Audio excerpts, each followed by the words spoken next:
when I was at the NSA, security was everything there. Great organization. I loved being part of it. And then I got detailed to the White House to build the first program there. And I thought, okay, we're going to do this. We're going to do this. We're going to do this. And I can't tell you at the beginning how many meetings I was like, well, we can't do that for security reasons. And the answer was, oh, yes, we can do it. We're the White House. We have a mission that we've got to fill. You figure out how to make security work.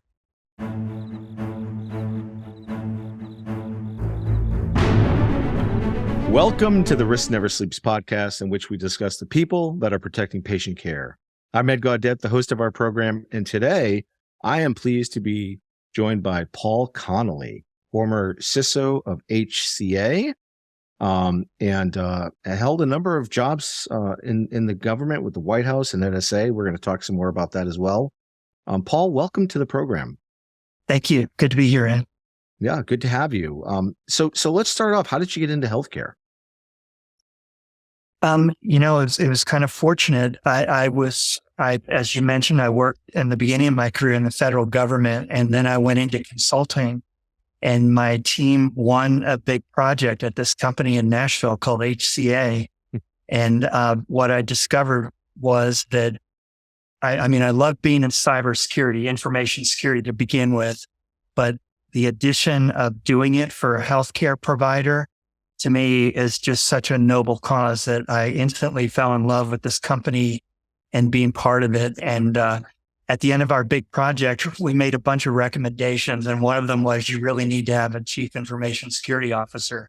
And they said, okay, what about you? It took me like all of 3 seconds to say, I would love to do that. So that was back in 2002. I got to be there more than 20 years. Wow, that's terrific. And now you're retired. How's that going? I don't know yet. Too soon? Yeah, I retired in April, and in some ways, I feel like I'm just as busy. I've got a lot of stuff going on, and the good thing is getting to spend a lot more time with family and do things that I want to do. But it's been great so far. And you're on a couple boards still, I see. Yep. And hoping to continue down that path. I really kind of went into retirement with 3 goals. And one was to keep building, the workforce in cybersecurity. I think one of my proudest accomplishments is 33 members of my team have become CISOs. So I want to continue mentoring and helping people develop. And I've taken a role with Belmont University here in Nashville to help them come up with cybersecurity education programs. So that's been a really interesting thing. And, second goal was stay involved in healthcare. So I'm a technical advisor to the board of the Organ Procurement and Transplantation Network, which is basically the U.S. system for organ donations and transplantations, which has been fascinating. And then, the third thing was I wanted to continue to develop myself. I'm not ready to call it the end of my career. So I'm hoping that serving on some public boards, and especially companies that are in critical infrastructure industries, I'm in some discussions with companies and hoping that will be the next step. And other than family in those pursuits, any other hobbies or things that you're interested in or passionate about? That is the big one. And I'm from a big family. I've got 5 brothers and sisters who are all my best friends, and we live all over the country. So we've been doing a lot just to get together. And then I've got my wife and 2 children, and that's been kind of the core. My wife and I are learning to play golf. So I'm doing a few regular retirement things too. As you're aware, being a CISO is just such a relentless role that I've got stacks of books that I've been wanting to read for years that I've just never taken the time to read. So just a lot of things like that I'm hoping I'll get the chance to do now. Any interesting book you've opened and started? I recently read a really good book about the U.S. Secret Service that was interesting to me, having been there and worked really closely with those folks over the years. Just started a book about the wonders of the human cell and how cells make up everything. And working my way through it, but I'm getting there. Oh, Maybe interesting. one day I'll even write one. Who knows? Oh boy, you heard it here first. Our listeners are excited. All right. Well, maybe we can have you back on once that's in print. It'd be terrific. So you've seen a lot, obviously, over your career. How has cyber evolved since you were with the NSA and with the White House to more recently at HCA? Yeah, it's crazy, as you know. I mean, when I started in this field back in 1984, cyber wasn't even a word. The internet didn't exist. When I first went to the White House, there was no internet. By the time I left, there was. So it's been a really fascinating transition. And going from where you're pushing and trying to convince people, like, hey, pay attention, this is important, or this is going to be important, to today, where everybody recognizes that this is critical. This is a board level issue at big companies, at almost every company, really. But that evolution to where it is so critical to business and being part of it has been fascinating. And our roles as the professionals providing the defenses have really changed as well. I mean, in the early years, I was really just sort of heads down, part of the IT group behind a workstation most of the time. And in recent years, especially in my role when I was at HCA, it was felt like a third of my job was to be an evangelist and just convince our workforce, get them on board, make everybody feel like this is part of their job. Talking with our board of directors, meeting with our senior leadership, meeting with partners. It's really incredible how the role has changed and the demands on the leadership have changed as well. Yeah, it's a full contact sport for sure these days. That's a great way to put it. Yeah. What was HCA doing that was maybe different or more advanced, or things that you could share with other organizations today as you think back on your career and things that you put in place that really made a difference? Well, it was interesting. I had been after I left federal service, I spent 6 years at PricewaterhouseCoopers as a consultant. And that was at a time when companies were just sort of getting started or deciding what they wanted to do in this field. And in a lot of cases, I could tell companies were just sort of checking the box, okay, we did our pen test, we checked the box, and we'll wait till next year. But the thing that I have always really appreciated in my time at HCA was, from the very beginning, they recognized how important this was, and that, patient care was at stake if we didn't do the right thing. And so that's the biggest thing. I feel like they have always really cared. I always got time with the very top leadership, with our board of directors on a regular basis, and just the buy-in.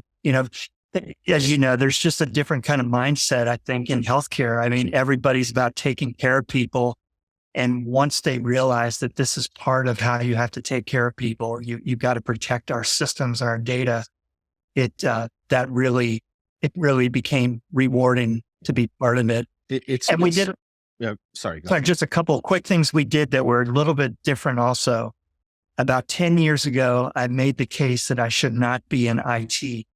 And our CEO and CIO were on board, and they moved me out and made us a business unit, more of a peer to IT, which I think had a big effect on how well we were able to engage with the rest of the business leaders. And then another thing we did, this is about 5 years ago, we brought privacy together under the same umbrella, and then we brought physical security under the same umbrella as well. So I went from being a CISO to CISO. And I know a lot of people, this is like a religious debate, and a lot of people don't agree with it, but I am convinced that having physical security, privacy, and information security all together on one team is the best way to approach it. I would agree with you on that. I'm interested in the organizational learnings when you separated from IT. What were some of the things that you could do once you made that change that you couldn't do previously? I think the biggest change was that it was no longer viewed as an IT issue, and that some of the decisions, budget, big investments, and so forth, instead of being made at the CIO level, they were being made at the CEO level. So it's sort of that visibility two-way visibility. Not only was I seeing more things across the company, but more people across the company were seeing me, as opposed to me kind of being a level down. So, and the other big thing was our CIO was hugely supportive. And I think that's what really made it work. There was no antagonistic feelings or anything like that about it. And they continued to be our number one partner, but they recognized that this was giving us some additional advantages. So that's why I think it worked well. And how was that relationship with the business owners? What were they doing differently that maybe you couldn't get them to do when you were in IT?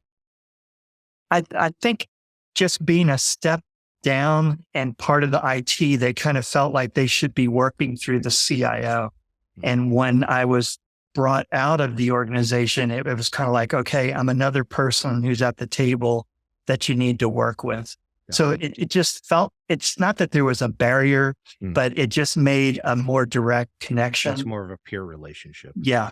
That's a good way to say it. Yeah. That makes sense. And then, my understanding from the outside looking in, HCI does a lot of its own organic development for tools. Yes. What were some of the things that you had to build yourself that you just couldn't find publicly? We're a big organization. I mean, HCA is a Fortune 100 company. So I have had the good fortune of having lots of resources and being surrounded by incredible people. So, we build out our own, we call it our cyber defense center, but basically a SOC and all kinds of tools, whether it's, that augment our SIEM or tying into threat intelligence. We partnered with MITRE. We're very active in the health ISAC. Mm-hmm. So there's a lot of things that we go out and we buy publicly available tools, but because we're kind of a unique size and shape organization, we do a lot of modification and development as well. Got it. What advice do you have for new CISOs or aspiring CISOs? I think maybe the first thing is, buckle your seatbelt. It's an incredible role. I mean, to have 29 years out of my career where I was in that role has been fantastic. It is high pressure. It's relentless. As you know, you just never know when, your phone's going to buzz in the middle of the night and something's going on.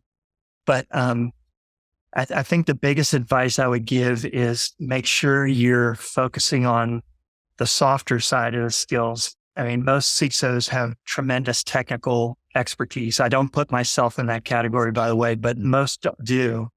But what really, I think, makes you successful is when you can develop those partnerships and other business leaders view you as a peer, as you said a few minutes ago. When you've got those communication skills, when people know that you're a trusted partner, when you're somebody who has a track record of delivering on what you say you're going to do and recognizing the mission, I think all those kinds of things are equally important to any technical skills that you have. And, the last thing I would just say is outwork everybody. I've never been the smartest guy in the room at any meeting. But I'm always the first one there and the last one to leave. So I just kind of felt like I've outworked everybody. I subscribe to that, Paul. I was just saying that today to somebody. You might be smarter than me, but you're never going to outwork me. That's so true. And so, as you think through lessons that you've learned over your life, what are some of the hardest lessons you've learned? Well, what I said a moment ago about it's about the mission. And, it's funny when I was at the NSA, security was everything there. Great organization. I loved being part of it. And then I got detailed to the White House to build the first program there. And I thought, okay, we're going to do this. We're going to do this. We're going to do this. And I can't tell you at the beginning how many meetings I was like, well, we can't do that for security reasons. And the answer was, oh, yes, we can do it. We're the White House. We have a mission that we've got to fill. You figure out how to make security work. And I think that really applies in healthcare as well. I mean, we don't want to get in the way of our doctors and nurses and other clinicians doing what they are so good at. Mm-hmm. So it's kind of like you have to understand the mission, get out there and see how things work, and then figure out, okay, how do we make security fit in there so that we can do this in a safe way? That's right. Yeah. So that probably seems obvious to everybody, but it was sort of a revelation that I learned the hard way. I don't think it's obvious at all. I think people gravitate towards the enforcement aspect of security when actually you've got to think more about the enablement. What can I enable that I can't do if we were to lock everything down? Because that obviously is not going to work for the company. Yeah, you are so right. I'd never wanted to be the policeman. It was always the partner of how do we figure out how to meet your goal, but do it in a secure way. Yeah, exactly. So you mentioned earlier about board participation and how more and more organizations are really starting to elevate cybersecurity as a board role. What are some of your experiences? Have you done that yet? Are you being, are you leveraging your cybersecurity experience on some of the boards that you're on today? And do you feel like more and more organizations are going to have that as a standard committee, like you have audit committee, where you have a cybersecurity committee at some point? It wouldn't surprise me. It has become such a huge issue. I mean, you see poll after poll of business leaders ranking their risks, and everybody has cybersecurity as one of their top 2 or 3 risks. And it's not going away either. And so I'm hopeful that will happen. Sort of the scenario that you described where, the SEC obviously has draft guidelines. I was hoping they were going to come out back in April, and they Me too. Yeah. pushed it back till October. But I do think what's going to happen is forcing companies to list what cybersecurity they have and what processes they use to oversee what management does is going to drive boards to have people who understand it. And especially the companies that are really in the high risk category, if they have an event and it turns out they really have nobody on their board who's been there and done that, then to me, the board is not fulfilling their duty, their fiduciary duty to their stakeholders. So I'm hoping that's the way it will evolve. And I've seen some articles that say that most CISOs are not ready for board service. And I understand, I mean, you want to have well-rounded people. Boards can't afford to have just a one-trick pony that has one narrow area of focus. Right. But I do think the way the CISO role has evolved, more and more people are board ready. And if you think about it, boards have people who have been CEOs and CFOs and head of M&A and head of marketing. It should be the same way. You want to have people who have been there and done it. Absolutely. So I'm hoping that's the way it will evolve. So we'll see. We have compensation committees, we have finance committees, we have audit committees. We should absolutely have a cybersecurity committee. Yeah, and maybe it's cyber and technology together, but the typical audit committee has so many things on their agenda, and this is such a big risk that has just sort of been added onto the bottom. Is that really a good way to do it? I do think there will be that evolution, like you said, of the committee structure as well. Yeah, that's great. I'm hopeful it's going to happen. Certainly, I think the SEC is starting to drive it that way. So we'll see. So obviously, the time you spent at the White House and the current administration is making some really significant, bold moves towards pushing their cybersecurity agenda. Any advice you'd have for the current administration or folks at the White House as they're thinking through their overall agendas for cybersecurity as it relates in healthcare specifically? I really applaud what they're doing. And, not only are they pushing companies, but they're pushing the government to be more connected and share intelligence and help us with best practices, which I think will really help. So I guess the biggest thing is keep going. Don't be daunted by the criticisms. It's tough anytime you're trying to create new regulation, new requirements. I understand all that, but I do think that there are industries that you have to start with regulations, or else if you wait too long, it's just not going to happen. And this is such a current severe threat today. We just can't wait for industries to naturally evolve. You have to push it. You do, absolutely. So it sounds like you would support the equivalent of a meaningful protection We had one for meaningful use. We probably need one for meaningful protection at this point. Yeah, I agree. Yeah. Well, I'm sure we'll see more coming out of the administration over the next few months in that area. I know there's some work underway to push towards more of a common set of standards for healthcare organizations, and love to get your take, on the rural communities and what the rural communities could be doing, given the fact that they're financially constrained. A lot of them are going out of business, closing their doors because they just can't support the business any longer. Any thoughts on what we could do as a country or even as an industry to provide better, a better set of services as it relates to cybersecurity to the rural communities? Yeah, it's a great topic. It's a really tough thing. And as I mentioned earlier, I always felt like I had the advantage of this huge Fortune 100 company resources. And our model, with 187 hospitals, we, could basically put standards in place and share information and do a lot of things that these smaller, especially rural facilities just don't have that capability. So I think that's where the government can really play a large role, and industry groups, like the HISAC and other groups, sharing of information, partnerships. I feel like there's no competitors when it comes to cybersecurity.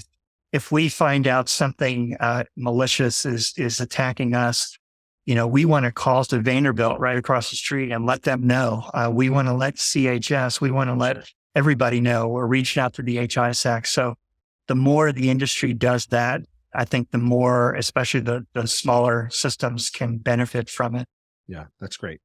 One last question. I'd be remiss if I didn't ask you this, since this is the Risk Never Sleeps podcast. What is the riskiest thing Paul Connelly has ever done? Oh, no, I maybe I've had a boring life. I kind of I don't believe that. CISO at the White House and HCA have been pretty dangerous roles. But I was trying to think back. I had two brothers, very close in age. We grew up in Fort Lauderdale, and we did some crazy stuff. Probably the one thing that jumps out to me that I would absolutely never do again was one time we went snorkeling to catch lobsters at nighttime, using these sealed lights that could go underwater. And we're down at the reef off Fort Lauderdale. And if you see a lobster and you shine a light on it, it sort of paralyzes them and you can just reach in and grab them. So that part of it worked well, except everything around you is black. And, there are sharks and other scary things out there. I just remember I got out of the water. I said, I am never going to do that again. That was like the craziest thing ever. Oh, that's great. That's awesome. Any last comments or thoughts for our listeners you'd like to share?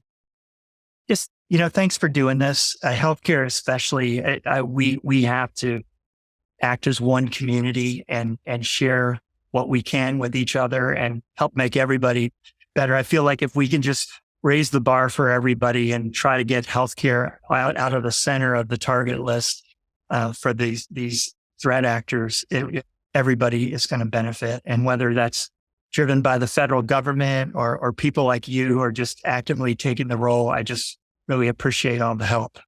That's great. Thank you. It's a great way to end. And this is Ed Gaudet from the Risk Never Sleeps podcast. And for those of you on the front line protecting patient safety, remember, stay vigilant because risk never sleeps. And we are out. Paul, that was fantastic. Thank you. Oh, good. Yeah, that was excellent. Hey, so I have a question for you. I just as I was thinking and listening to you, are you interested in board roles in technology companies as well? I have an independent board seat available coming up, and I was wondering if you'd be interested in exploring that with me. Yeah, I'd be happy to talk with you about it. I've actually turned down 4 offers from like very small startup companies. It's not that it wasn't interesting or that I didn't want to do it, but I have some bigger companies that I'm in conversation with that I would just like to sort of let it run its course and see if any of those work out. But I've been told that you should have kind of like a portfolio of 2 or 3 different types of organizations. So I definitely think that I would want to do that, but I just don't want to make that the first thing that I accept until I see what else is available. But yeah, what's your timing look like? More about it. What's your timing for the other? I don't know. I actually thought that I would be further along than I am, but I'm hoping that maybe by the fall. Right now, I've got about 20 companies that are talking with me, but it's like this mysterious process where you'll have a conversation with someone and all your feedback is very positive and everything goes dark for 3 months. So I wish I could tell you more, but regardless, I'd be happy to talk with you. Yeah. All right. Good. Excellent. Yeah. I'm just starting the process and your timing is good. So, right now we're thinking sometime in the fall, early next year. So, I can send you some information, and connect you to a couple of the investors as well. If you're interested, just let me know when you're ready. I mean, I don't want to push you either. So, sometime in August, September, is that too soon? No. Let's go ahead and touch base and see how things. All right. Sounds good. Paul, thanks very much for your time. And I'll let you know when this goes live. Okay. My pleasure. Thanks again. See you. Good to finally meet you. Yeah, likewise. Bye.